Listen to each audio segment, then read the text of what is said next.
get side by side again. Last time it didn't quite work. Can he make it stick this time? He's not fully passed, but he held on as they swing back in. A little bit of car contact between them. That sends him out. Topi's going to pounce on it. He's going to try and take that second place back as it goes through Brooklyn's tires spinning up as Simone is not willing to give way. He's got the inside back and through, more side-to-side contact between he and his rival. Somehow they come out the other side, but it's still not done, DJ. It's down to cops they go. Oh, it's really close. Here we go. It's Galindo. He tries to make the move on U-Bluth as they send Hideki Koivisto flying.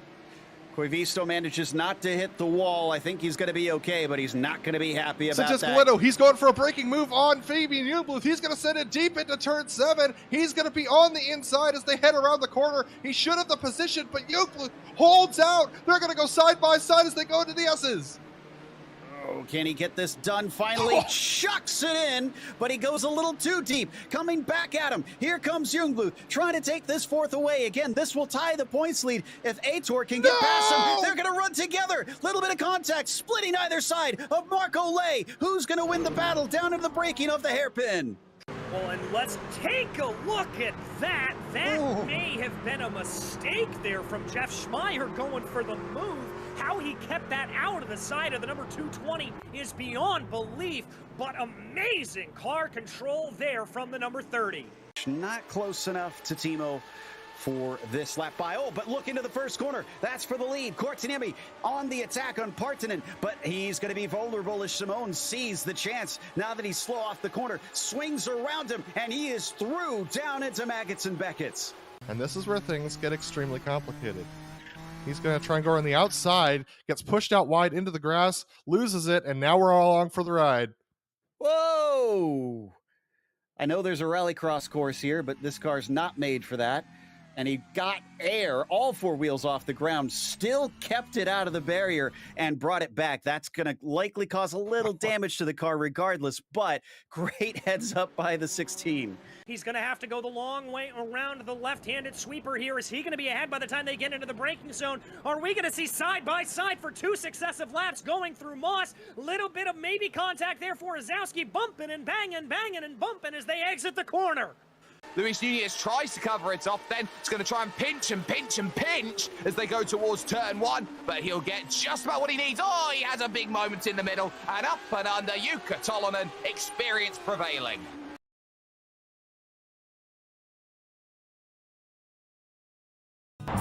Good morning, everyone. I'm going to ride around the world. I'm Mick Claridge, and I'm going to ride around the world on my bike. My son, he gave me advice at the start of this ride, and he looked at me and just said, "Dad, don't be a moron." Let me do my animal signal to gain their respect.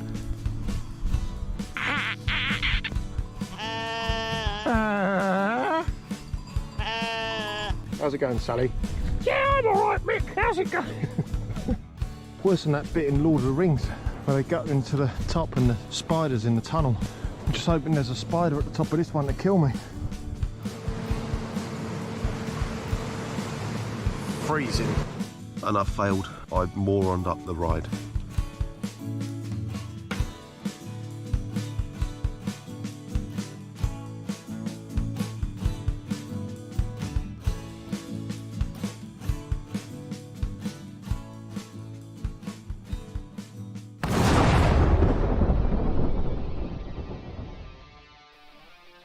Spartan Transportation and Spartan Logistic Management is your one source for all your shipping needs. 53-foot dry van shipments, auto transport shipments, full-service in-house brokerage, drop lot facilities, just-in-time deliveries to all auto manufacturers, facilities in St. Louis, Missouri, Kansas City, Missouri, and Indianapolis, Indiana. Spartan Logistics LLC, proud sponsor of the IROC series, Kyle Steffens UMP Modified and Silver Crown Driver, and Gordy Gundaker, World of Outlaws late model. Visit us at spartan-logistics.net or find us on Facebook.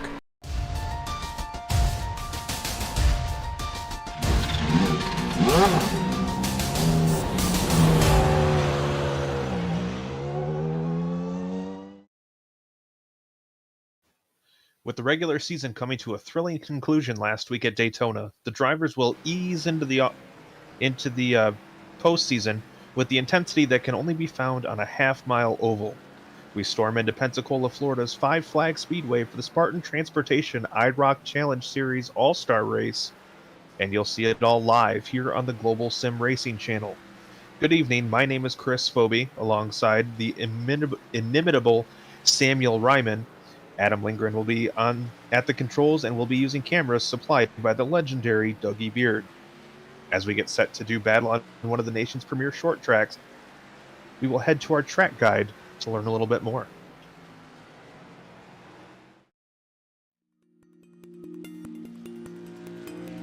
Welcome to Five Flags. This half-mile paved oval opened in 1953. Five Flag Speedway takes its name from its proximity to Pensacola, Florida.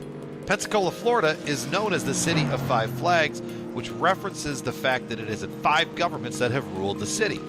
Five Flags is one of the fastest short tracks in America, thanks in part to its 15 degrees of banking and the wide turns that give the track a nearly circular configuration. You never have a chance to rest at Five Flags with the speeds that you carry and the close quarters that you always find yourself in. Five Flags is also very bumpy. Managing the bumps is one of the keys to victory here. Turn 1 is tricky. You carry a lot of momentum off of turn 4, and you have to try to roll the car down and get down into the corner. And the fastest way around the track is about 4 inches away from that pit wall. Things happen fast at Five Flags, with most of the lap times averaging around the 16-second mark. Fast track, fast cars, amazing action.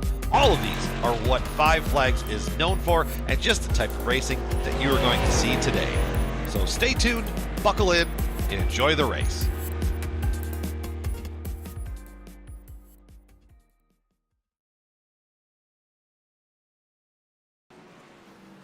Well, Samuel, this track is host to legendary short track events like the Snowball Derby, but can you fill us in a little bit more on what makes Five Flag Speedway so special? Yeah, well, certainly, Chris, people are not going to be making snowballs today. You can see it is bright and sunny down here in Florida, Pensacola, Florida, and the track is very hot indeed. 15 degrees of banking, a half a mile track, so very short, not that much racetrack, not that much banking to kind of help you out here. So the tires are going to get hot over this 100-lap race. The drivers are going to be sliding around a little bit and fighting for the lines, probably down low. Some drivers may venture up high to see if they can get a good run coming off of any of the turns. We're going to see some close and tight racing here today. I think us fans are going to be in for a treat. And of course, this is the all-star race for the Spartan Transportation IROC Challenge Series, which means the format's going to be a little bit different than we're used to. And we'll get our race details up to go over that. It'll be a 100-lap feature race, but we have a series of qualifier heats to get through. Those will be 10 laps apiece. The drivers are allowed no spare car, so they'll have to keep whatever they have clean. It's 4 total sets of tires for the duration of the event. And of course, the 3 green-white checker finish attempts can really change things up as far as fuel strategy goes.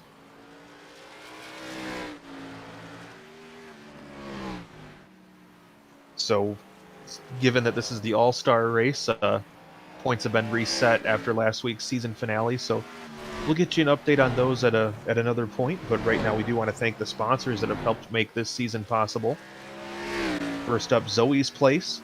The mission of Zoe's Place Child Advocacy Center is to minimize trauma to child victims of sexual abuse and neglect by providing a centralized, safe, and child-friendly facility from which a multidisciplinary team conducts investigations and intervention activities. Our goals are to reduce trauma, seek justice, and foster hope and healing for children and their non-offending caregivers. Our vision is to foster hope and healing, reduce trauma, and provide nurturance for children and their families. R&R Racewear, your source to all your custom racewear apparel needs, and home to iRacing apparel as well.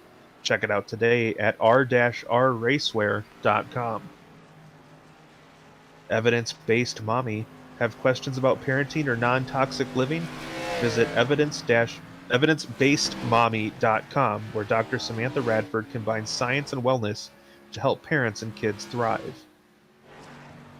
We're proud to celebrate the Lucky Finn Project, who has created a nationwide support network for children of kids with limb differences and provides limb difference education and awareness. Find more info at luckyfinnproject.org. And a few more organizations that are helping out this season: Loud Pedal TV, of course, 5-Star Graphics, the Hot Dog Stand Podcast, and new on board Sim Coaches. So those are some of the great sponsors that help out this series. And we're looking to get this one underway here in the midst of the practice session warm-up before we get into qualifying to set our field for the heat races. And Samuel, what do you think of this IROC series here on a pretty tight course here at Five Flag Speedway? Yeah, well, it's definitely going to be an entertaining race we're in for here, Chris. As you mentioned, it's an all-star race, so not really having to worry about points anymore. Everyone's going to be racing here for the win. Now, the qualifiers have already been completed. 5 drivers raced their way into this field, and those are Jared Widener, Hunter Clark, Jamie Abreu, Dakota Clark, and Dylan Dellinger. And they're going to join a field of 14 drivers who have already locked their way into this field but by winning a race throughout the season, winning a pole, winning a stage, or finishing in the top 5. So that means there's 19 drivers eligible. I only see 18 here right now. I'm not sure who's a naughty boy who hasn't shown up, but we will try and single them out for you and wag our finger at them. But yeah, we got about 3.5 minutes left of qualifying here, watching the number 54 car coming up onto the circuit of Hunter Clark, one of those 5 drivers who raced his way into this field. And like you say, getting ready for a couple of heat races followed by our 100-lap feature events. A lot of racing coming up in just a few moments here. Now, with this being an all-star race and having no real point implications on the rest of the season, how would you approach this race differently given a normal weekly event? Well, I do think the drivers who have just kind of raced their way into this event have a little bit of an advantage in that they just did a quick warm-up race in similar conditions to this. Whereas the drivers, who were already guaranteed a spot, they might not have done as much practice as they should have since they're just here for fun. So we'll see if that mixes things up. However, to answer your question, I wouldn't be surprised if this becomes a bit of a race of tyre conservation. Yes, it is only a 100-lap race at a track where they're turning lap times in about 17, 18 seconds, so it could go by in a hurry, but I definitely think there's something to be said for leaving a little bit on your tyres for the end of a race.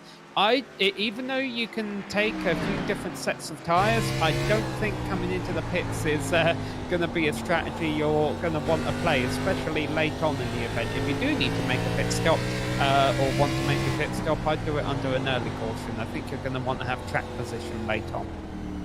And one thing this track is known for, Samuel, is its abrasive surface. Here in the southern United States, where this track is at, the aggregate that's used in the asphalt is actually comprised of crushed up seashells versus the gravel that you see elsewhere. So the surface here at Five Flags is known to be incredibly abrasive. It's a very aged surface, so I definitely think there's something to be said for your tire strategy call, because this is a track that's known for eating them up, and if you have the extra grip at the end, it could pay dividends if you're looking to work your way up to the lead. Yeah, and that's why I'm curious to see if there'll be some different racing lines emerge throughout this race. Now, they're all racing a fixed setup, but, everyone's got their own different way of getting around the track, and there might be some ways that are a bit faster, but maybe there are some ways that are a bit better on your tires. Now, you saw that car, that's the number 80 there. I thought it was the 80, I couldn't quite tell through the cloud of smoke. Yeah, but you saw a car crashing on the exit of a turn. That is something that's easy to do. If you come in too low, if you have too much wheel on the exit of a turn. I noticed that happen a few times during the qualifying race where we were getting drivers crash on the exit. So I think we will see cautions just from the nature of a short track, but also the nature of a setup. It does seem like it's a little snug on the exit there for drivers who are coming out of a corner too low. Yeah, that is a real issue here. I know one thing that always caught me out in the early days of my iRacing quote unquote career was the fact that it's so easy to put too much turn in coming off the corner and really just can whip the back end around. Practice coming to a conclusion here as the checkered flag falls on this session. We'll get into our 5-minute. Oh, actually, Yeah, no, I think we do have a qualifying session yep, here. you're So, right. yeah, Okay. there we go. We misspoke there earlier. So it was a 15-minute practice. But there you go. You got to see the results from practice. But here's where it matters. Here's qualifying. 5-minute qualifying session here. 2 laps for each driver. They all have a track to themselves. You can already see they're all having their own approach to the track. Some drivers taking different approaches, I guess, to try and warm up their tires before they get up on the banking. I'm glad you're here this week, Samuel, to keep me in line. I'm lost without my normal partner, Reese Gardner, who had the skyfall on him last week. So we're definitely thinking of Reese as he gets his home back in order. But yes, 5-minute qualifying here. We're taking a look at Brian Reich right now as he is on track in the 11 machine. Oh, there you go. A big wiggle out of the exit of a corner. He's able to recover it, but I'm sure that's what we're going to see lead to a few yellows. So Jesse B. Kin, fastest driver so far. Brandon Mefford taken away, and Hunter Clark. All these lap times falling. Hunter Clark, again, was one of those drivers that just came out of that qualifying race. And you can see just that one little wiggle by the 11 cost him quite a bit. He's currently the slowest on the speed charts right now as Brandon Mefford gets back up to the top. 17.814 is his time of record. Neil quickly overtaking that time. And these lap times are coming in hot and heavy here, Samuel. Yeah, Neil Quick's 17.7 there. 200ths ahead of Aaron Smith, who's the second fastest driver. And now here is Aaron going for his second lap, driving it off deep into the turn, using the low line all the way around. This is where you got to be careful on exit, though. He has plenty of track, too much track go. Well, it's a very slow lap time there, down in the 18.3s. All right, David Brown coming around now to take his lap time in 18.0, so not the time he was looking for on that second lap. We'll stick with the first one. And this is a track where you can see those first laps be the faster one just because you have a little bit more good left on the tires. So the drop off not too surprising there. Aaron Smith coming around.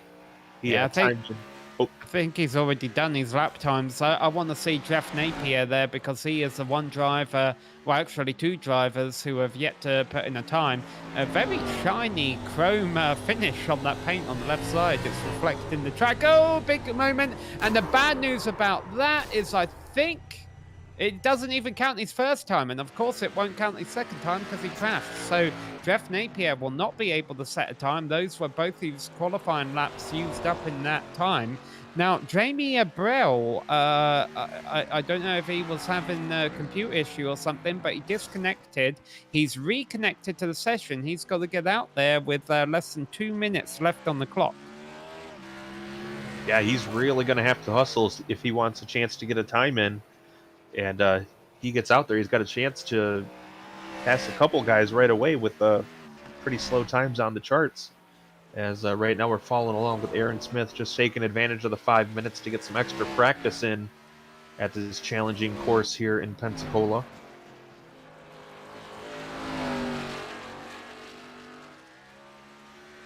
You talk about challenging course. I think it's the weather that's really contributing a lot to that. 130, your track temperature. Yeah, that is a boiling hot racing surface, just baking in that Florida sun right now. No wind either, so it is just going to be hot and slick.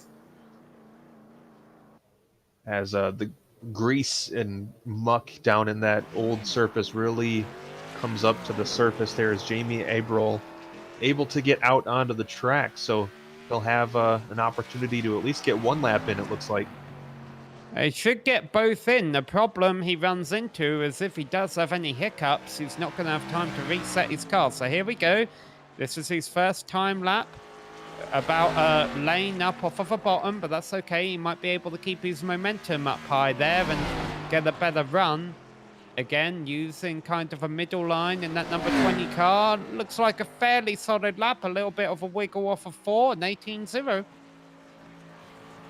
Yeah, that'll put him up ahead of Cook Quick, Brian Reich, and Jeff Napier. And he will have, looks like just enough time, but he blew the corner there. All right, now reminder, this is not qualifying for the feature. This is qualifying for the heat races. So here we go then. 3 heat races, 10 laps each. So 5 cars in... Sorry, it's 4 heat races, actually. 5 cars in our first heat race here. Yeah, Neil Quick and Brian McCann on pole, or on the front row, I should say. Kyle Pendergraft and Mike Cook in row 2. Brian Reich in the 3rd row all by himself. 10 laps will be the distance here for our first heat race. Yeah, and it's a little bit of a warm-up race here. Nothing on the line because all 5 of these drivers will advance to the feature. So it's 10 laps for them to shake off the cobwebs, get used to this racetrack. And it's 10 laps of entertainment for us because there's really no penalty for drivers who get caught up in a crash other than they're going to have to start further back in the field. Yeah, Neil Quick was fastest in qualifying, so look to keep an eye on him. Basically, every 4th car in the qualifying order is placed in this heat race. And once again, it'll be 10 laps here as they take off from the starting grid, getting ready to come around. And some heavy hitters in this one, Samuel. Yeah, and the positions that these drivers are racing for then, I believe, are going to be 1st, 5th, 9th, 13th and 17th or something along those lines. And so obviously the big story here is that the winner of this race will get to start on pole. And this is kind of a blessing in disguise for Brian Reich in the 11. He had a big issue in qualifying, and unfortunately ended up clocking in a lap that was pretty far off the pace for him. So don't be too surprised to see him try to take advantage of this heat race to definitely bump up his starting position. Yeah, and the problem for the driver that loses this race, like you say, 17th is where Brian Reich was in qualifying. That's the back row of our feature race. But here we go. Time to go heat racing. All right, they slowly roll off of turn 4. Barney throws the green flag, and we are underway here for heat race number 1 for the Spartan Transportation IROC Challenge Series. A very smooth start for your front row, pretty much staying in lockstep through turns 1 and 2. And now the outside line, a little bit of advantage. Oh, the 3 car gets a little bit out of line there. That's going to hurt him on exit as Neil Quick leads our opening lap. I was surprised Neil Quick left it that late to go. It really allowed Brian McCann to anticipate the start there, and as a result he almost took a lead on that opening lap, but he didn't. Like I say, he overshot turn 3 and now he's fading back and under pressure for 3rd and for 4th. Yeah, Neil Quick able to get about a half-second advantage here as the rest of the field behind Brian McCann seems to be reeling him in, except Brian Reich hanging out at the back. So Reich almost looks like he's confident in starting this race in the back, as he doesn't seem to be too messed to try to get up in the mix in this one. Well, if I was going to start this race from the back, I'd like to be on that back row 17th or 18th, because then that gives you the... Oh, big slide! Here we go! Going around into the inside wall, and that will guarantee you a spot on the back row of a grid. No caution I wonder if cautions are turned off for the heat race or if it's because he was down on the apron. But the advantage to starting on the back row, of course, is that you can conserve your tyres in those early laps without worrying about someone running into you from behind. But now it's Mike Koch who's down there back in that 5th position in this race, 17th position on the grid. Yeah, so Neil Quick continues to lead, a pretty healthy advantage here. We are past halfway. We just reached the conclusion of lap number 6. Moving on to lap 7 here, I believe. Yep. As Neil Quick continuing to show the way over McCann and Pendergraft. And even though Neil Quick looks to be having a flawless race up front there, his best lap was a 17.8. He just ran a 17.9, but before that he was an 18.0. So not too much fall off for Neil Quick actually right now. I was going to say it looked like he was starting to fade, but he really pulled it back last lap, an 18.0 there. So the tyres over 10 laps don't seem to be too bad. And you actually see a dent in the rear bumper of that number 2 car. I'm guessing our P3 starter may have gave him a little bump up the back on the warm-up lap. It looks that way. It should be the white flag this time. We're on our final half mile here at 5 Flag Speedway. Neil Quick, a pretty healthy advantage as he heads down the back straightaway now. He'll dive into turns 3 and 4. And coming off the corner here, we'll see the checkered flag. Neil Quick will pick up heat race number 1 over Brian McCann. It's going to be Kyle Pendergraft in 3rd, Brian Reich 4th, and Mike Cook struggles his way into 5th after an early spin. All right, so that'll wrap up our first of 4 heat races. Now, 5 cars getting ready. Here we are, the 5 cars getting ready for heat race number 2. So Aaron Smith, Hunter Clark, Jesse Kin, Dakota Clark, and Jeff Napier. Now, these will be for positions 2nd, trying to make sure I do my math right here, 2nd, 7th, no, I've already got it wrong. Well, on the plus side, we'll have the feature lineup to roll it out for us, but the big prize here will be outside front row starting position. And Aaron Smith, pretty strong in our regular season. Before we settled that up at Daytona last week. He's been a strong contender all season long, multiple wins, and I really think he could be a favorite here this evening. We'll keep an eye on that bright yellow number 70. Yeah, it's always hard to miss those bright yellow cars. Okay, these are for positions 2nd, 6th, 10th, 14th, and 18th on the grid. And of course, so the downside to losing this race is you start dead last in the race. The upside to losing this race is you start dead last on the race, and you can only go up in that feature event. But yeah, I like having bright yellow cars here on iRacing, because then I know if someone hit me, I have every right to be mad with them because they should have seen my car. Yeah, it's hard to miss a car that's the color of a highlighter.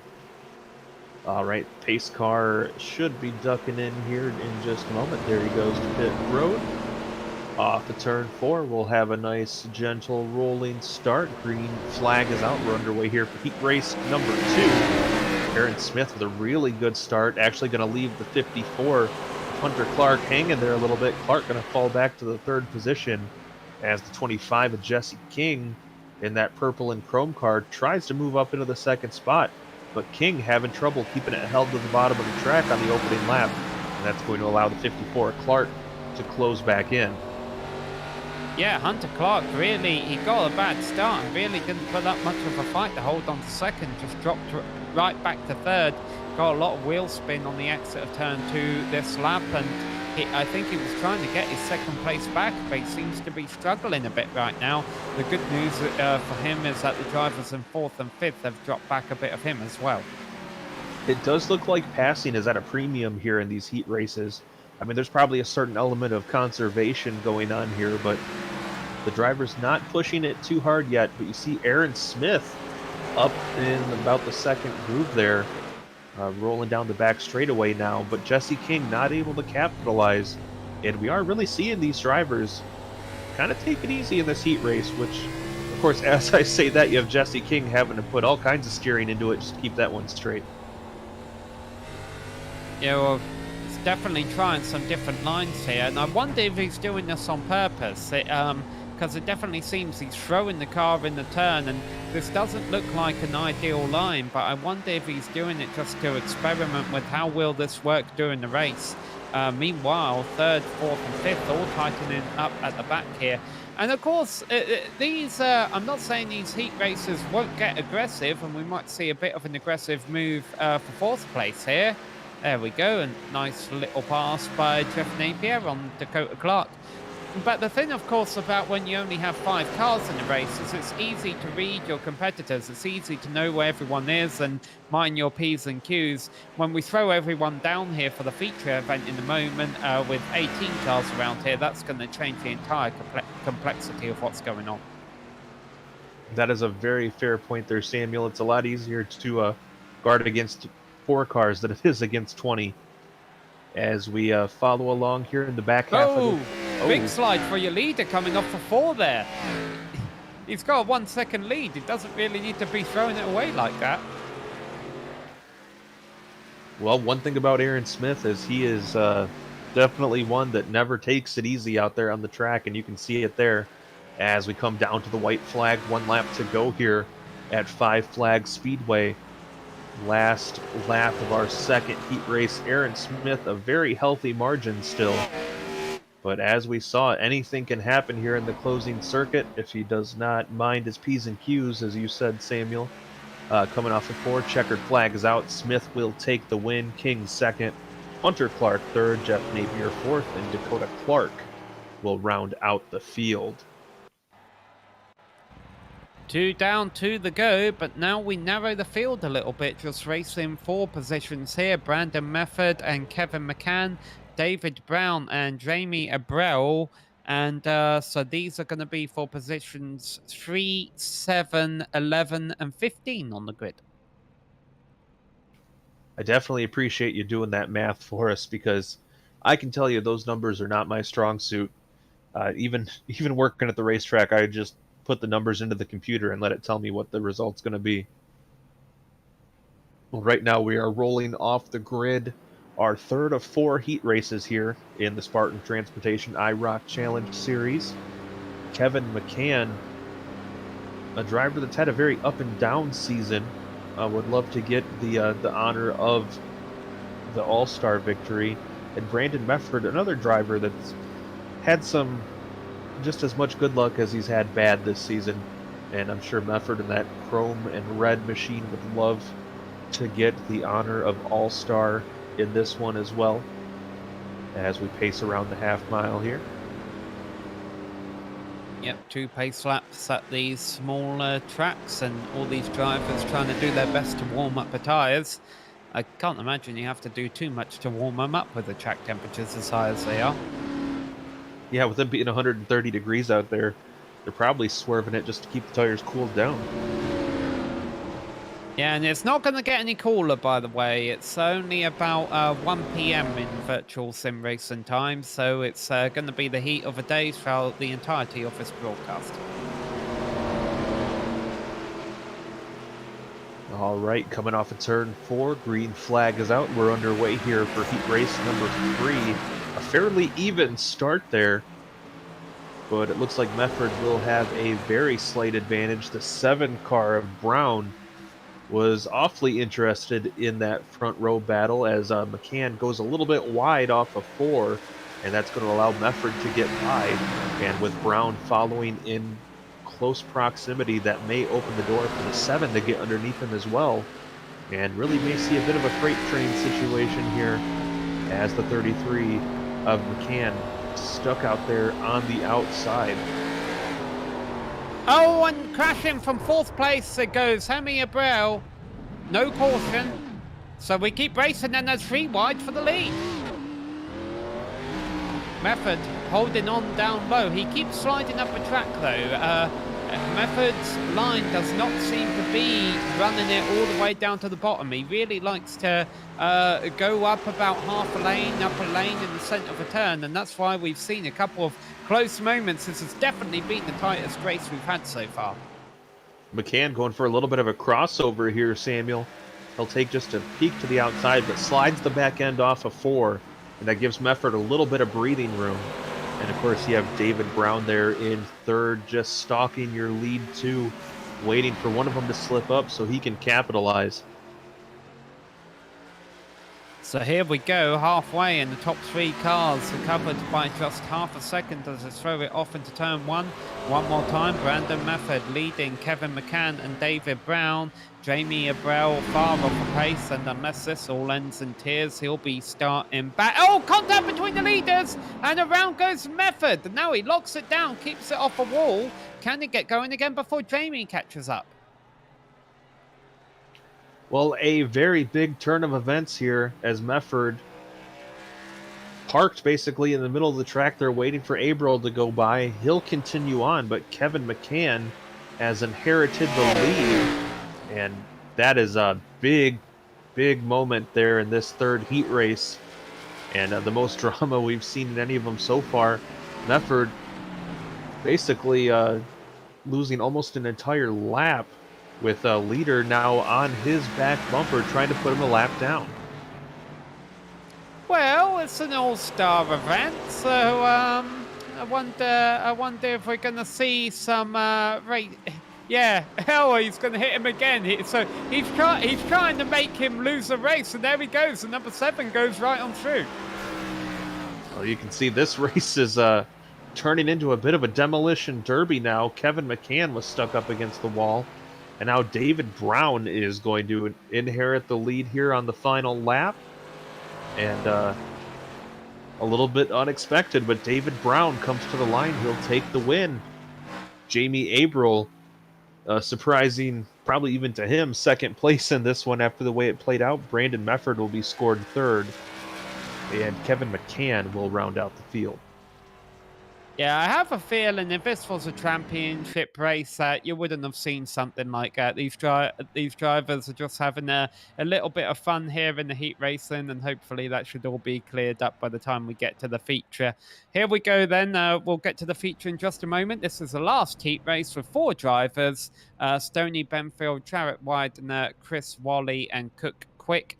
These drivers racing for positions 4, 8, 12 and 16. Hopefully that math makes sense to you there, Chris. 4, 8, 12, 16. We're quite an easy pattern to follow. I'll trust you on that one. I think counting by 4s, it makes sense, but I'll definitely trust your judgment. Now we have our final heat race here, and 2 of my favorite names in the series, Stoney Benfield and Cook Quick, bookending the field in this one. So I'm definitely excited for that. Oh, go ahead. Yeah, I've never been a fan of a slow cooker because, you know, you hear these stories of people getting locked out of their apartment or whatever. I'm like, if you cook something with a slow cooker and you go to work each day and then you can't get home on time or something, like, does it burn your food? I like Cook Quick. I like quick cooked foods. Now, see, I just made dinner tonight in our slow cooker, so I can't say too much there. But okay, well, I'm glad you didn't get locked out of anything. No, not this time. All right, pace car pulls down into the infield, rolling off a turn 4 here. Green flag is out. We're underway for our final heat race of the evening here. Stoney Benfield going to have the early advantage off the turn 4, but it's looking a little dicey here, Samuel. Yeah, well, it looked like Stoney went late there at the start, and all the 3 drivers behind him were kind of anticipating the start a little bit earlier. So it's interesting. We've seen 4 different heat races here, 4 different starts. Everyone's kind of came in with a different approach, and we've got a great race for second here, but I've got to admit, Stoney's kind of running away with it right now. Yeah, Stoney Benfield well out in front as Jared Widener tries to hold off a charge from Chris Wally in the 51 machine. And looks like so far the charge by Wally has been thwarted. We'll follow along here with Cook Quick as he looks like he may have tagged the wall there a little bit. Yeah, that's okay. It's only got to do 6 more laps. We're not at the most aerodynamic of racetracks. Wally slides up the track there. That's going to open the door for Cook Quick, but unfortunately not able to capitalize. But Cook does get very close to the back of the 51 as the battle is on for that 3rd position here as we reach the halfway point as they come around. 5 in, 5 to go. Travis Widener, by the way, there in 2nd position. He was the winner of a qualifying race held just about an hour or 2 ago, so he definitely has pace around here, and right now we'll be looking to start the feature event in 8th. Yeah, and he's definitely showing his experience, and track time here today is paying off. I say looking to start the feature event in 8th. I think he's looking to start the feature event in 4th because he is definitely running down Stony Benfield. We'll see if he can get around him though. That'd be almost like a Michael Waltrip 1996 story here. If he's able to work his way out of the last chance race and possibly put himself in a position to win in our main event here as we reach, a big moment there off of turn 4 for Widener. Looked like the car slid around a little bit on him. Stony Benfield continuing to hold strong out in front as this one's gotten a wee bit processional here. Benfield having a pretty solid advantage over the rest of the field. This will be the white flag now. 1 more lap remaining. Benfield leads him off turn 2 down the back straightaway. Widener looked like he was taking a peek at maybe a wider entrance into the corner, but not going to happen this time. Checkered flag out. Stony Benfield is going to be your winner. Jarrett Widener 2nd over Chris Wally and Cook Quick. All right, time to read out the grid then. We have 100 laps here for these 18 drivers. All right, on pole it's going to be Neil Quick over Aaron Smith. Row number 2 will be David Brown and Stony Benfield. Brian McCann and Jesse King in row number 3 with Jamie Abril and Jarrett Widener in row 4. Kyle Pendergraft and Hunter Clark will complete your top 10 starters.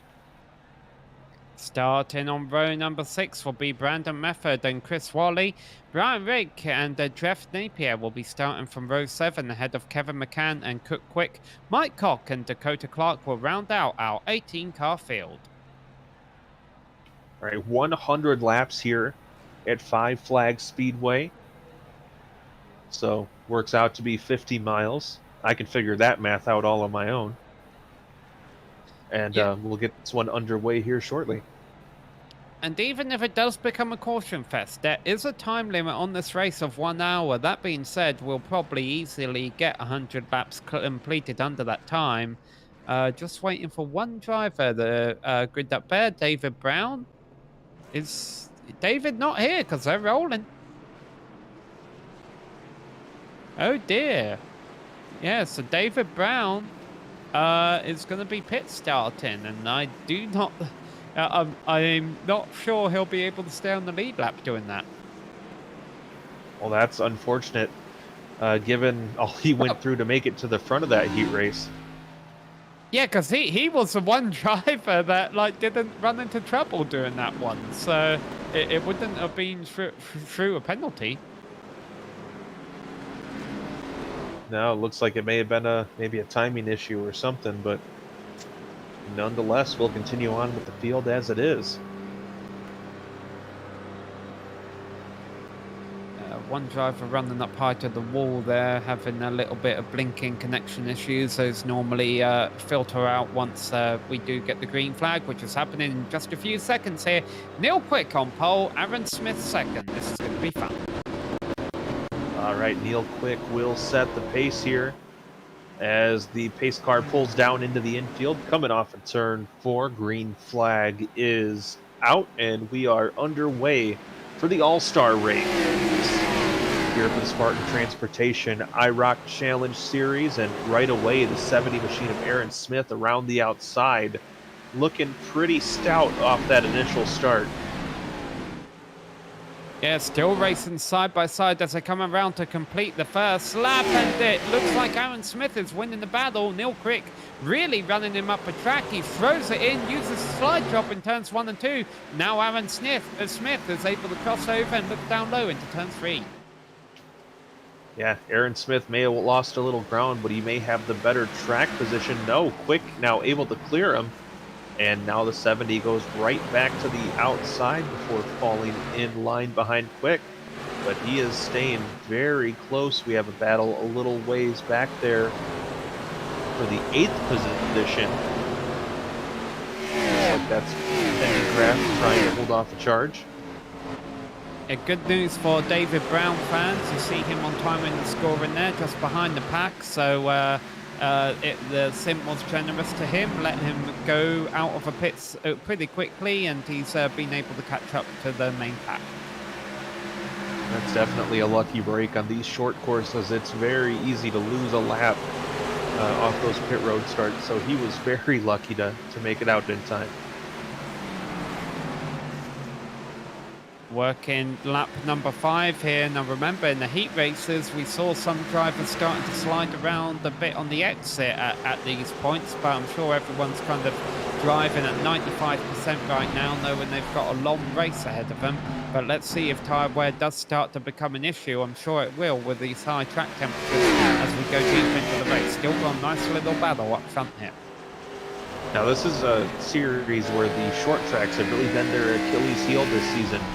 All of our short track events have been very attrition filled, and so far we've been green and clean in this one, as Aaron Smith continuing to search around, trying to find a way around the 2 cars real quick.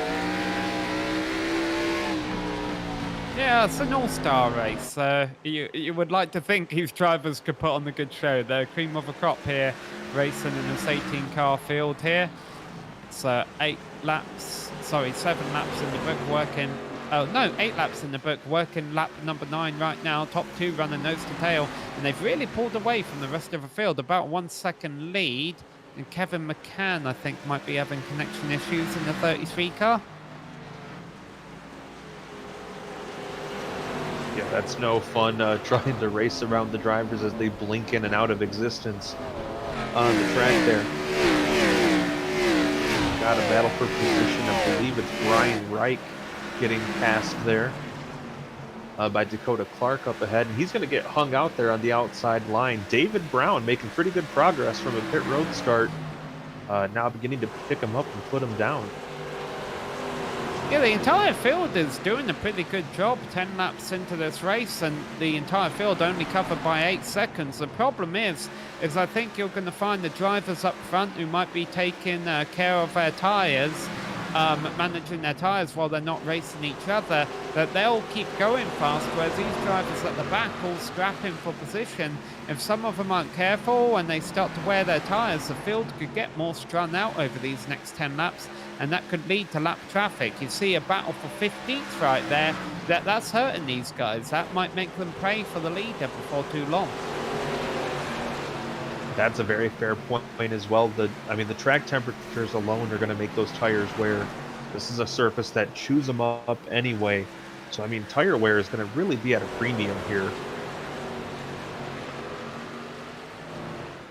Nice to see them make it this far into the race without too many incidents right now. I fully anticipate the complexity of this race will, the picture of this race will change as we do get into the second half and it becomes crunch time. But right now, everyone are giving each other space, so no hard feelings over the intentional wrecking, I suppose, that was going on in that third heat race we saw earlier.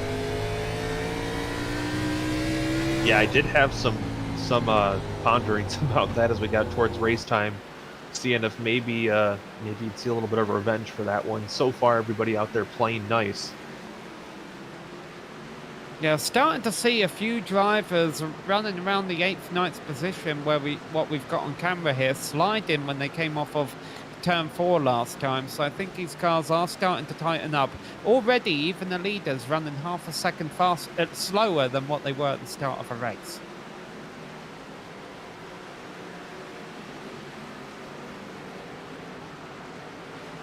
side-by-side battle for 11th place there. Hunter Clark on the low side, trying to work his way by Chris Wally up high.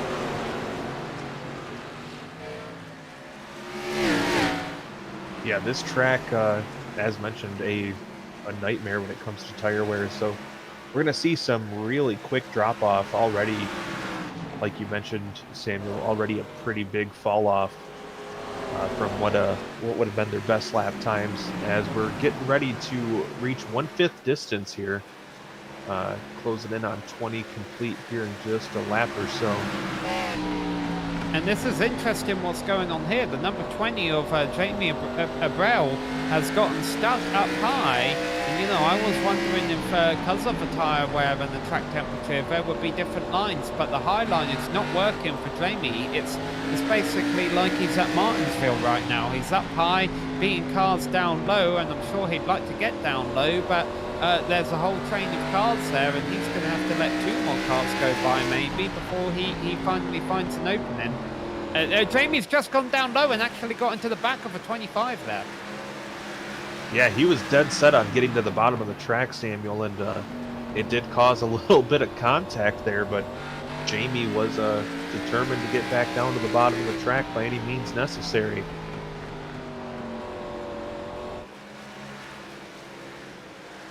Talk about being a 5th race distance. We're only about 5-6 minutes into this race. If it stays green, it will be over in a hurry.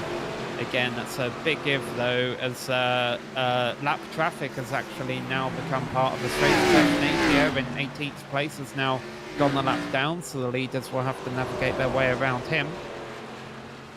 Yeah, this has a wonderful Saturday night short track feel to it. This is what I'm used to at our local track. 100-lap big time race here for this series on a nice short track, and very cool to see as Aaron Smith has caught back up to the back of Neil Quick, and you can see up ahead Neil's going to have to contend with some lap traffic here shortly. So Neil Quick going to have his hands full very soon, especially with Aaron Smith breathing down his neck. And you know that there's some races, Chris, where you would say, well, Aaron might just be willing to ride here for a while. But I think the easiest way for Aaron to it's not going to be easy for him. I'm not sure, to make a pass on the restart. If he can get the lead of this race before the cautions happen in the second half of a race, that means that each time there'll be a restart, he'll be in control of the field. He'll get to choose when to go, and he'll be able to control the race up there. I think you really want to be in the lead of this race by the time the late cautions come out. So I wouldn't be surprised if Aaron, and we see him all over the bumper of Neil there, if he is thinking about trying to take the lead of this race. Yeah, I agree. And of course, you've seen the outside line not work for most of the drivers here today. And you're in that second spot. You restart on the outside, and that's been a huge disadvantage all night long so far. So you got to think Aaron Smith definitely wants to be in the catbird seat, wants to be up front. But Neil Quick so far able to make that car very wide. This track has not been very friendly for passing today. Even David Brown, who had advanced the most off of the initial start after starting on pit road, kind of stalled out right now in the 14th position. So things are not advancing at a very quick rate here, as we take a look at the battle between Jesse King and Jared Widener.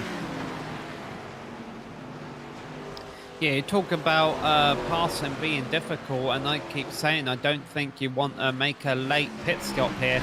But I got to admit, I think if we got a caution now, you would want to come in. The lap times have fallen off a second from where the race started. There's a lot you could do with newer tyres if you had them on your car. Not only that, but getting tires, 1/3 distance into this race, you have time to make up the track position. And with how much they've slowed down, if you could be that much faster than those around you, I don't think you have any issues making a pass. Of course, first off, you would need the caution, and as we hit a 1/3 race distance, we haven't really seen any signs of drivers getting loose. It just shows you how much they were all pushing it and experimenting during the heat races and practice. And sometimes, Chris, you have that on iRacing and even in real life, where you have messy practice and qualifying sessions followed by a clean race. And the reason is because the drivers get it all out of their system. They learn during practice what they can't do. Exactly. It's hard to find the edge if you don't go over it. And when you have those messy practice sessions, ooh, a nice little shot there between Kevin McCann and Stoney Benfield. But when you go over the edge like that in practice, you learn where it is. And we saw in practice these drivers were not afraid to find the edge, and even in one or two of those heat races. So looks like they've definitely reeled things in. But Kevin McCann has definitely upped the aggression here this evening, as he is all over Stoney Benfield trying to break into the top 5. Yeah, he's also been pretty much our biggest mover in the field. He started 15th, he's up to 6th. So in a race where we're seeing lots of drivers struggle the pass, Kevin has really got something figured out. He's passed 9 cars, looking to try and pass the 10th one. Another big mover, by the way, is Brandon Mefford. He started 11th, is up to 4th. Yeah, Mefford, I had a feeling would be pretty fast. He was running at the front of his heat race before he and McCann tangled. And I definitely expected him to be moving up, and that has been the case so far. Stoney Benfield hung out to dry in that outside line. Yeah, watching this, I'm also watching the leaders because they're starting to get it. We've only had the odd 1 or 2 cars go a lap down so far, but now our leaders are starting to navigate into a couple battles. So this is Cook Quick in 15th place there now, putting a lap down, but he's in the battle because not too far behind him is the 16th place car of Dakota Clark. So, you know, as the leaders get deeper into the lap traffic, the battles will get a bit more intense and it'll be harder for them to get by.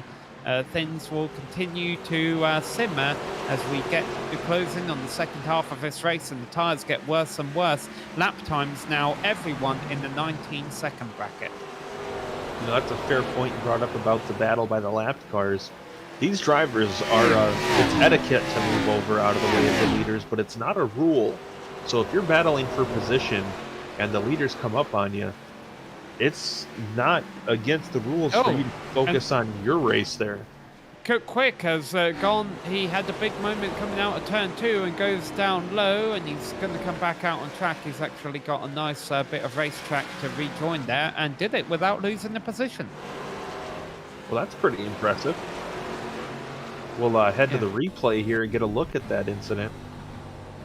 But it's also the first time we've really had this race of a big moment. And the problem is he heated up his rear tyres when he did get that, because he's still struggling for grip now. During our live action, he's having similar moments. By the way, Brandon Mefford has now moved up into 3rd position. Mefford is a man on the move for sure. And I got to give Cook Quick a call out there. I mean, looked like he managed to keep it off of the wall, despite the fact that this is not the widest racetrack in the world. So a great job keeping that one under control. As we ride along here, looking up ahead, I believe that is on board with Brandon Mefford here. Yeah. And 19.0 for positions 1st, 2nd, and 3rd. Oh, number 7 coming into the pits. It's David Brown. Obviously, this is likely not scheduled.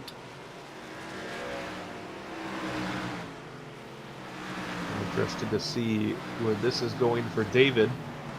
I wonder, is he doing a drive-through? I wonder if he just slid into the pits and, but no, he's pulled into his pit stall, so, it's...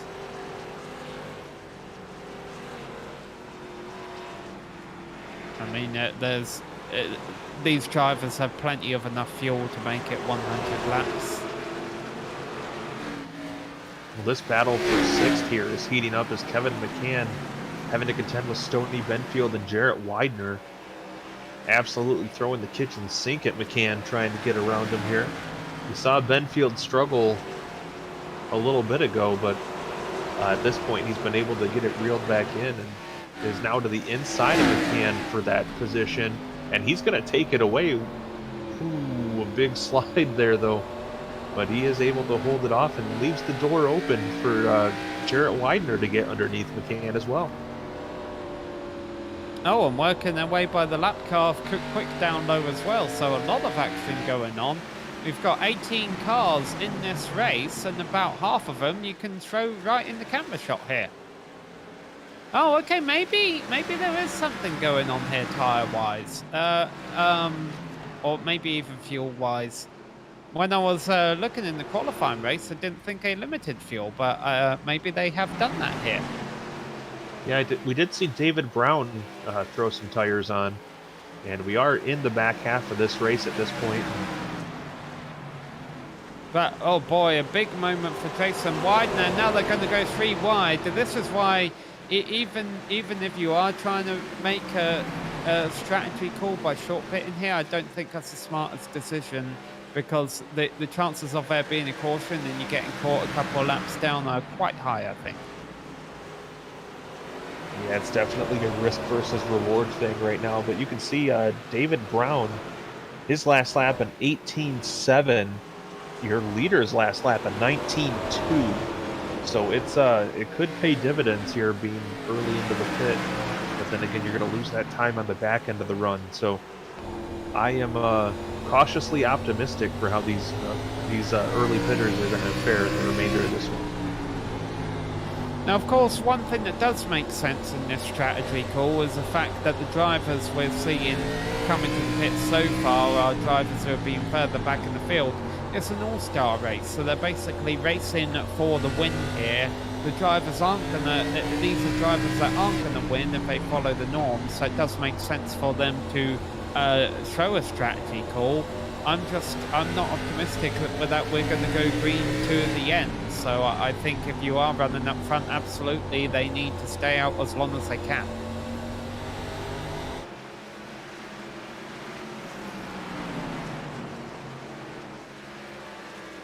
Yeah, Brian McCann, who was running up front before, he's dropping now 18.7s with 18.5 the last lap, excuse me. So he is definitely a man on the move. As you can see him just driving past these cars like they're sitting still. I mean, look at that, 3/4 of a second faster than our leader. I mean, that is definitely showing something as a benefit for those tires.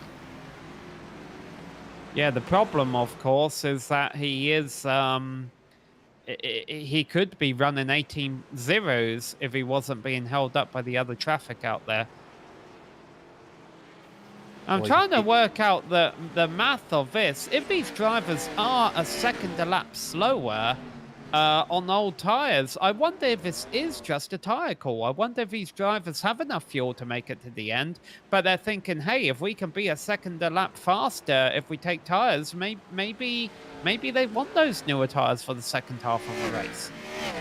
It could definitely make a big difference, and we saw those tires. I mean, they were able to make them last the entire first half of the race. So maybe some of those drivers that didn't think they had a shot to work their way up there naturally, just rolling the dice here. Well, Neil Quick continues to lead the race. And I think Brian McCann is the leader of cars on old tyres, and he is still 1 lap down. But like I say, running about a second a lap quicker than Neil Quick. Yeah, I mean, even being a lap down, McCann in the 9th position, fastest of the lap down cars at the moment. Brandon Mefford catching up at the back of 2nd place, Aaron Smith. Yeah, and McCann's not just 1 lap down, he's 1.5 laps down.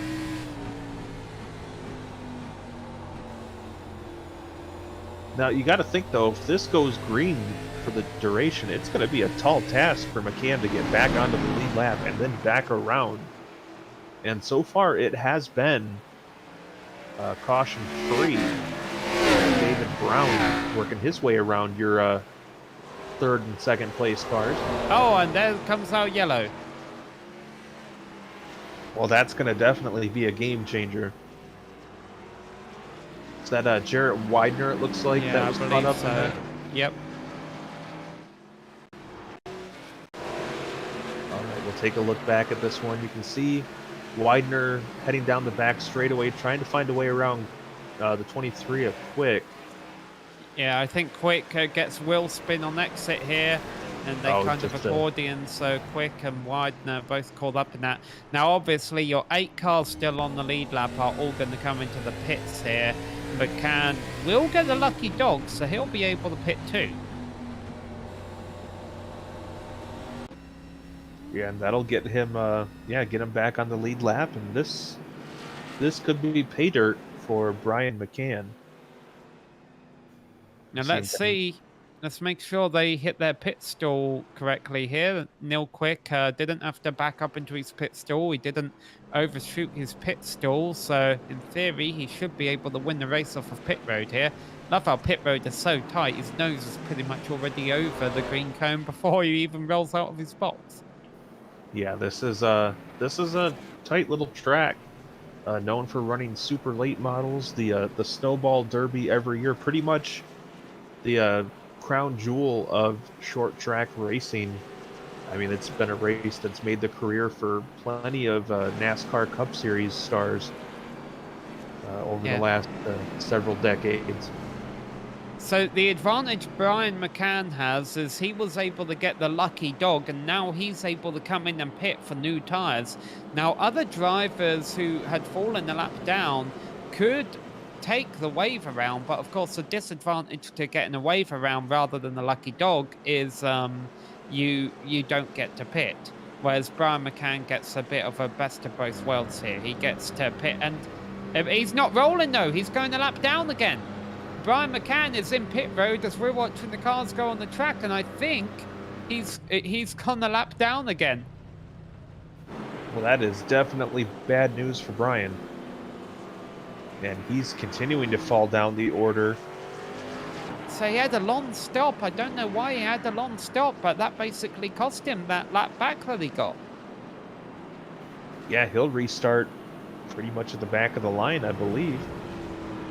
Yeah, but most importantly, he's a lap down again.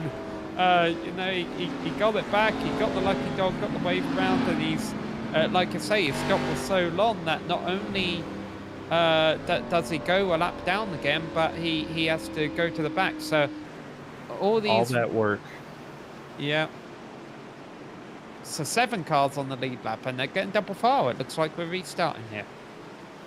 All right, so it's Neil Quick, your leader, as we work the end of our first caution here in the All-Star race. Pace car off, and coming off of turn 4, Barney's going to throw the green here. We're back underway. Final 30 laps for the All-Star race.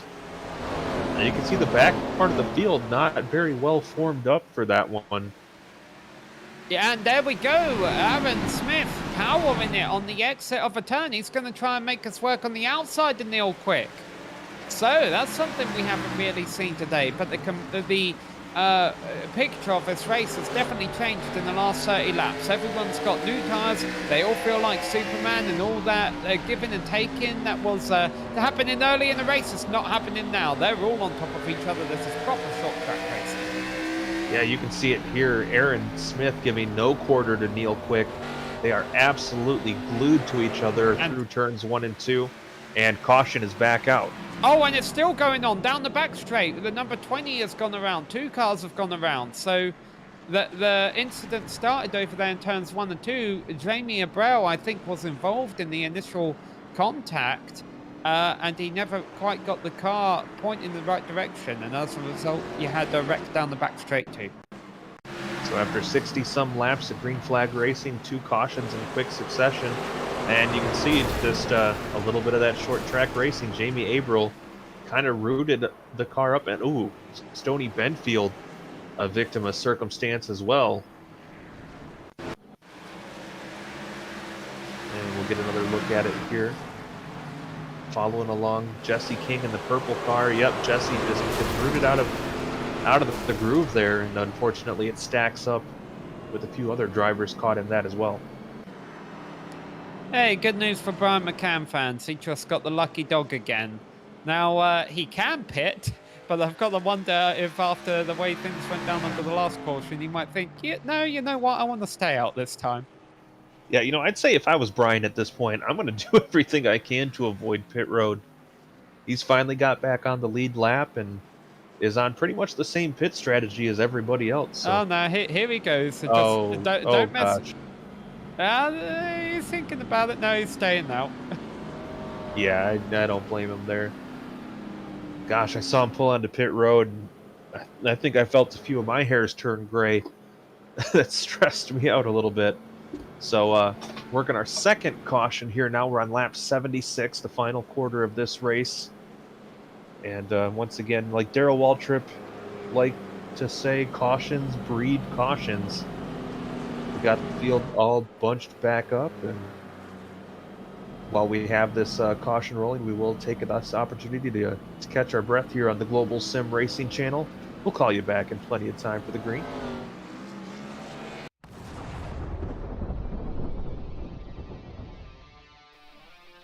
Spartan Transportation and Spartan Logistic Management is your one source for all your shipping needs. 53-foot dry van shipments, auto transport shipments, full-service in-house brokerage, drop lot facilities, just-in-time deliveries to all auto manufacturers, facilities in St. Louis, Missouri, Kansas City, Missouri, and Indianapolis, Indiana. Spartan Logistics LLC, proud sponsor of the IROC series, Kyle Steffens UMP Modified and Silver Crown driver, and Gordy Gundaker, World of Outlaws late model. Visit us at spartan-logistics.net or find us on Facebook. All right, we're back here with the All-Star race for the Spartan Transportation IROC Challenge Series. Coming to the end of our second caution as Neil Quick and Aaron Smith will lead him down for the restart. Smith was able to hang tough on that last restart. We'll see what he can do. Pace car pulls off. Green flag is back out. And we are back underway. A bit of a better restart for Neil Quick. But Aaron Smith continues to hang it out on the outside. Quick gives him room, but Smith gonna fall back in line. The door opened there for Brandon Mefford, or excuse me, Chris Wally up into the third spot. And Wally took a peek there, and things are fanning out behind him, Samuel. Yeah, Wally. Oh, here we go, though. Smith is making his move again, looking down low on Nick Quick. But yeah, if Wally had started battling for second there, that would have been the best sim for Nick Quick to see. And Nick controlling this field with less than 20 laps left to go. Caution could come out at any time. You see them racing there back in the field. That's a hornet's nest all over it. But of course, this is an all-star race. At the end of the day, the only thing that matters is the win. And Neil Quick is the one holding on to that premier gold position right now. As we see, one car really got sideways up there in 5th place. You see Kevin McCann in the 33 beginning to stretch his legs out a bit. Kevin, I would love to see Kevin in the mix at the front of the field. He's been one of the drivers that's really not been afraid to get his elbows out. But we got a nice 3-car battle going on there, and Chris Wally and Brandon Mefford looking to exchange third position again as Wally on the outside. Mefford going to power back on the bottom and take back over the final podium position. And of course, that third place is very important here, because if the top two, who are still nose to tail, get involved in anything, the third place is where you're going to want to be to take advantage of such a situation. And let's not forget, these laps are clicking off in a hurry. 15 laps left to go. That will be over in less than 10 minutes if we stay green.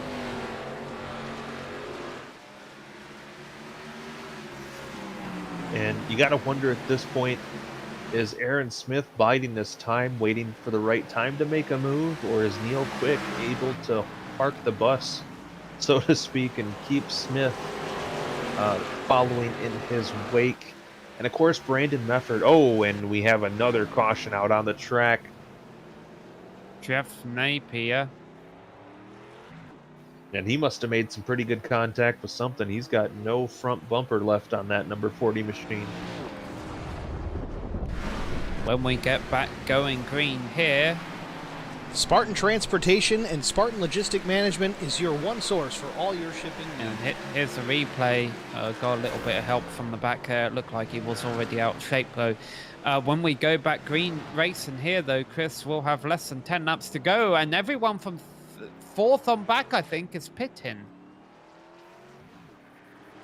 Not a bad move. I mean, if tires can make that big of a difference, especially for Chris Wally, who's shown some good pace, but unfortunately just couldn't quite keep up that third position. I think him and a couple of the other drivers that are right behind could really benefit from a fresh set of rubber. We'll see here, but like you said, Samuel, will be restarting with less than 10 to go, and honestly, the way this race is forming up, I mean, it could be an exciting one. Kyle Pentagraph was the driver who got the lucky dog there. Jamie Abreu had a long stop for whatever reason. I think he was able to stay on the lead lap, though. So that was good. I was worried he may have been caught speeding, but maybe he was just getting the fender pulled out. Yeah, I believe he was pretty close to at least one or two of those cautions. Right now we are on lap 89 of 100. Working our third caution here in the All-Star race for the IROC Challenge Series. Looking at those positions gained, Kevin McCann, Brandon Mefford, the two big gainers here today.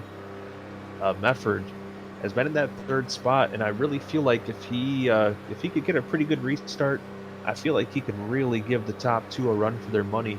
Mefford's kind of been on the back foot as far as the battle for the win could go here today.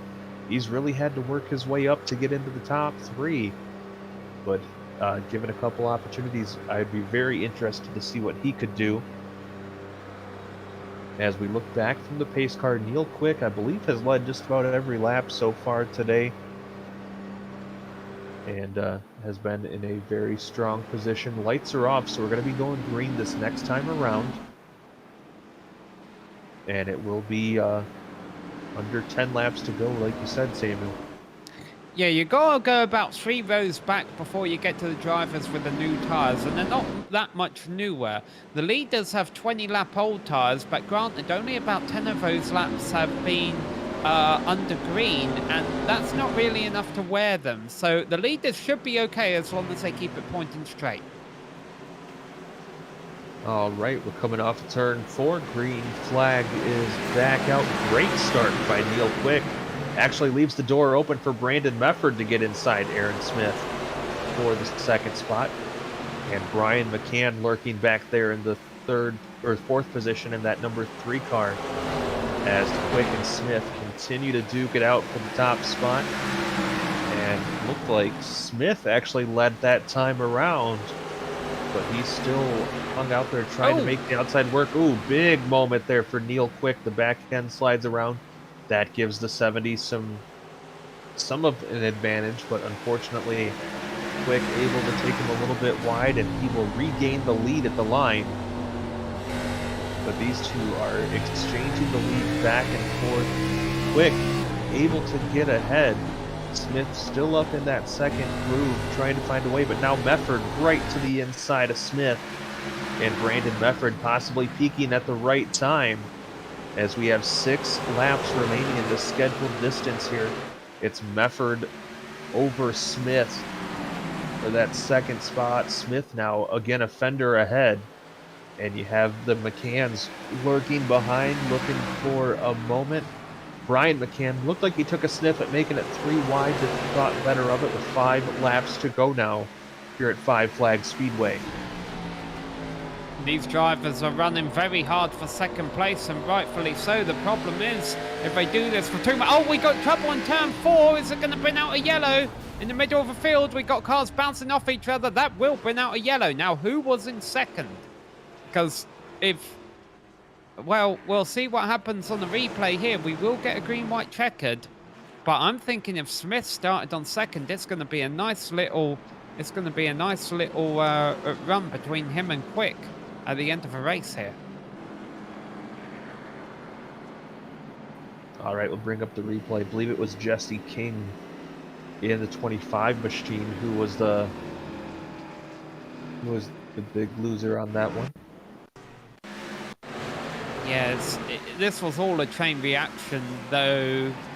Ahead of Kin, I think they were already wrecking on. No, he was the one who kind of got kicked off there. A bit of help from behind, and then gets clobbered. So yeah, the race has been extended for a green-white checkered finish. But I'm excited about this, Chris. I'm excited about Aaron Smith restarting in second place because he can hold that high line. And I really think we might have a nice drag race between Quick and Smith at the end here, and we'll see how Method gets involved. Boy, that was a big hit for Benfield. Yeah, Stony Benfield really ramping it there. Makes you thankful that these cars are virtual, because, you know, in real life that would be a stiff hit. So, again, it'll be a green-white checker finish. We have 3 attempts at a green-white checker. And it looks like Aaron Smith was scored in the second position at the time of caution, so he will remain in the second spot on the restart. And you got to think Brandon Mefford probably a little heartbroken about that. Well, maybe, but he's still in a good position. I mean, if Quick gets a bad restart for whatever reason, Method might be able to stick his nose underneath him. Hopefully we're getting the 1 to go here. Obviously Nick Quick has a very easy job. He's basically got to protect the inside and try and get a good restart here. Aaron Smith's job is probably going to be run it as hard as he can on the high side and try and beat Neil Quick across the line when the checkered flag drops. Method is going to be the one who can mix it up. Let's see if he takes it 3 wide.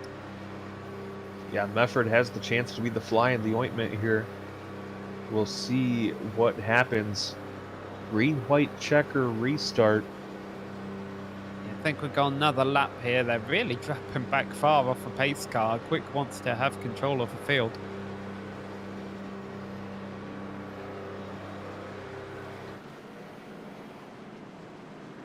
Yeah, they've really, really dropped back from the pace car. And we will get multiple attempts if needed. You can see Smith really trying to warm up his tyres.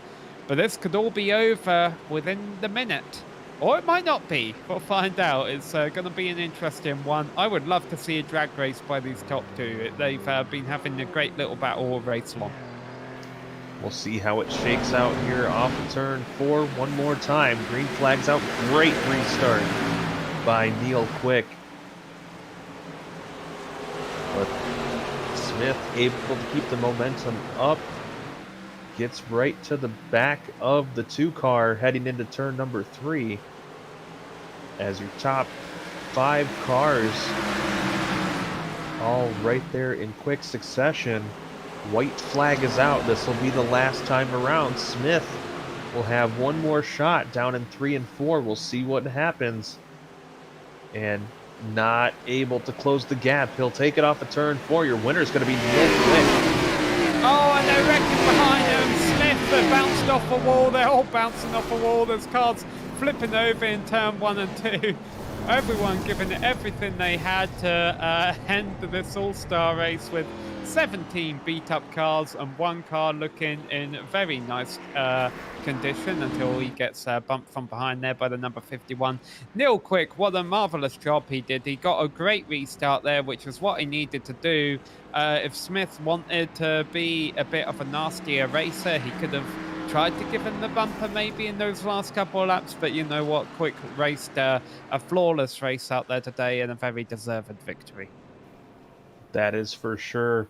We'll take it to a quick break here, and we'll be back in just a couple moments to give you your final rundown and talk to some of your top finishers here for the IROC Challenge Series on the Global Sim Racing Channel.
Spartan Transportation and Spartan Logistic Management is your one source for all your shipping needs.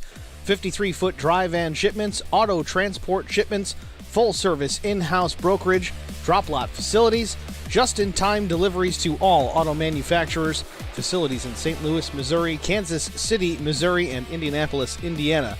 Spartan Logistics LLC, proud sponsor of the IROC series, Kyle Steffens UMP Modified and Silver Crown Driver, and Gordy Gundaker World of Outlaws Late Model. Visit us at spartan-logistics.net or find us on Facebook.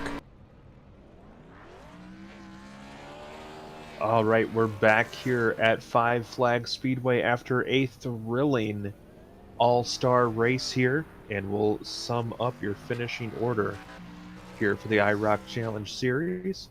Your big winner here today was Neil Quick, taking a strong victory over Aaron Smith. Brandon Mefford making the charge up through the field to finish on the podium. Kevin McCann in fourth in the 33. Another hard charger up there as well. Brian McCann in the fifth position. Chris Wally, a pretty solid sixth place run over Jamie Abrill. Jesse King, Kyle Pendergraft, and Jarrett Widener close out your top 10. Yeah, and those 10 were all on the lead lap at the end, as a few lucky dogs were handed out toward the end there. A few drivers fell a lap down, a lot of these from Trying Strategy in the middle of a race. Mike Cock and Jeff Napier, Hunter Clark and Stoney Benfield, Dakota Clark and Brian Reich, and then we only got a couple cars finishing multiple laps down, David Brown and Cook Quick. I believe all 18 drivers were still running at the end. And by the way, I apologize to our race winner, Neil Quick. I think I may have called him Nick a few times there today. I think that's a good little nickname to have, though. But Mr. Quick certainly lived up to his name, came home first place tonight. And with that, we'll catch a word with your race winner here, Neil Quick, picking up a strong victory. Neil pretty much didn't turn a wheel wrong the whole race, and it's got to feel pretty good to be in victory lane. Yeah, guys, I got a fast hot rod tonight, man. I have to thank Aaron for racing me hard and clean all night, and man, that thing was just, it was on rails, and even when the tires wore, it was still a little bit of a handful, but it found its marks pretty good. Now, you timed out those last couple restarts perfectly to be able to break clean. How much, or break away clean, how much were you worried about timing those out just right, and where Aaron would end up in relation to you on those restarts? Well, with it not having a restart zone and basically where the pace car pulls off with the rules in the league here, I really felt more confident trying to get the early run into one down there, try to get the field spread out a little bit.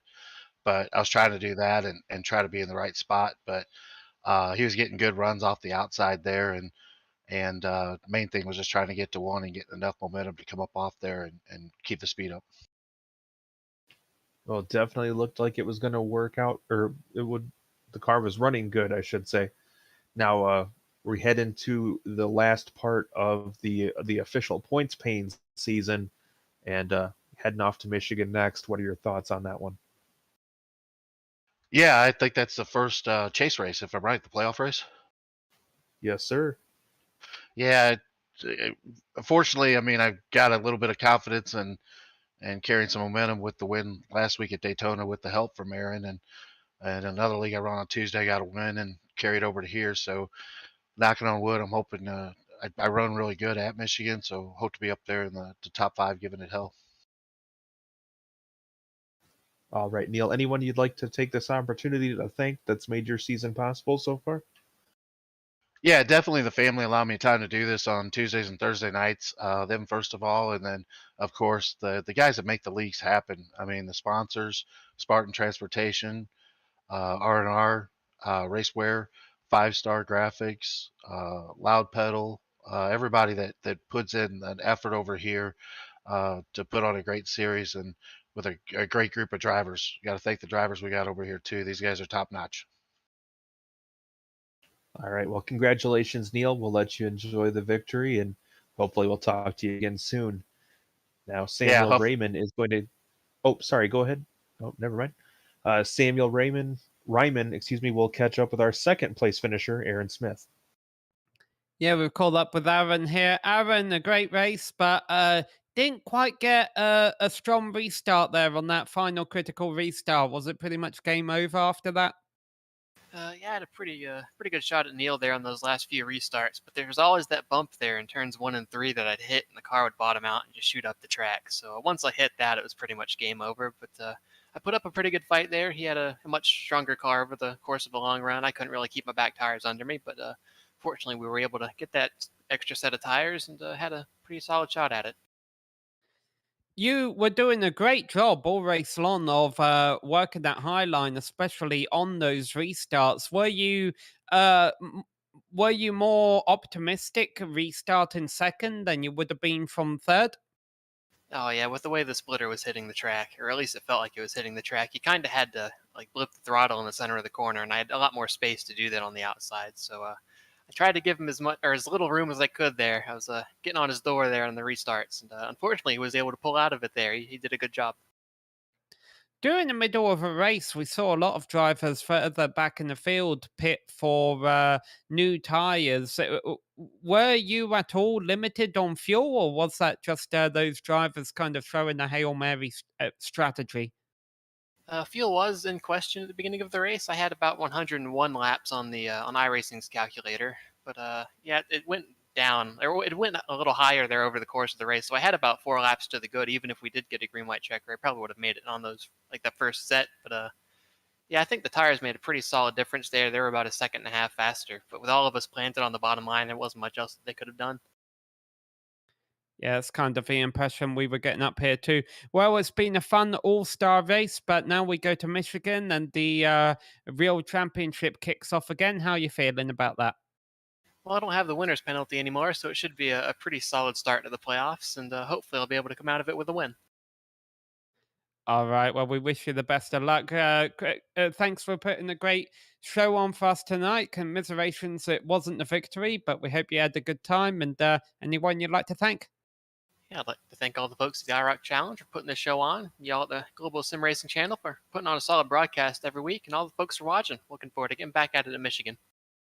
All right. And that was our second place finisher, Aaron Smith. And Chris, you've called up with the third drive on the podium, Brandon Medford. Well, Brandon, a great run for you. You had to make the charge to get up there after some fun in the heat race, and tell us about your ride. Yeah, I actually had a great race. I think everybody put on a good show. That had to be fun for the fans out there. Yeah, that heat race. I'm sure, Kevin was getting a better run through the middle. I think he just barely tapped me, caused me to spin. So I said, it's a all-star race. I'm gonna go up here and mess up his heat race, and he can start back there with me. And I ended up wrecking him. Didn't want to wreck him, but wanted to have a little fun. But I was able to make it up to the field and finish third tonight, so I'm pretty stoked about that. Well, Brandon, couple opportunities you had to sniff towards the top two after those restarts. Was there anything else you think you could have done to get up there with Aaron and Neil? Yeah, I think my car was just as good as Neil's, maybe a touch better. I'm sure he was driving a little defensively to make it look that way, but yeah, man, Aaron just did a really good job of sticking to the outside and taking that drive off the corner away, and just being a pest up there. So I think a few more laps I could have got by Aaron. It was going to take a bumper to get by Neil though, so didn't want to do that, even though there's for fun and a little money on the line, but I don't want to wreck anybody for the win. But just happy to be up there with those guys. All right, Brandon. Anybody you want to thank that helped make tonight possible for you? Yeah, I want to thank you guys for the broadcast. Everybody in this league for making it a great show and letting us have fun out here each and every week. The competition's top notch here, as you guys probably see from calling the broadcast. So, thanks everybody there. Thanks to all our sponsors: Spartan, R&R Raceware, Zoe's Place, 5-Star Graphics, everybody that helps put this show on, and then my family and my Falcon teammates back home. So thank you to all those guys.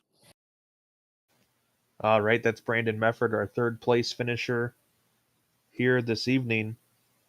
And with that, we're going to put a bow on things here for the IROC Challenge Series All-Star Race. Want to thank the sponsors again that have helped make this event possible. Zoe's Place, R&R Racewear, Evidence Based Mommy, Lucky Finn, Loud Pedal TV, 5-Star Graphics, the Hot Dog Stand, and Sim Coaches. We'd also like to send a sincere thanks to the IROC Challenge Series and Spartan Transportation for allowing us to call the action here. And I want to give a special thanks to the team today, Sam, Adam, and Dougie. Make sure to check out our social media, website, and merchandise store listed on the screen. And don't forget to subscribe to our YouTube channel as well so you don't miss a moment here on GSRC. Next race for the IROC Challenge Series will be November 3rd at the Michigan International Speedway.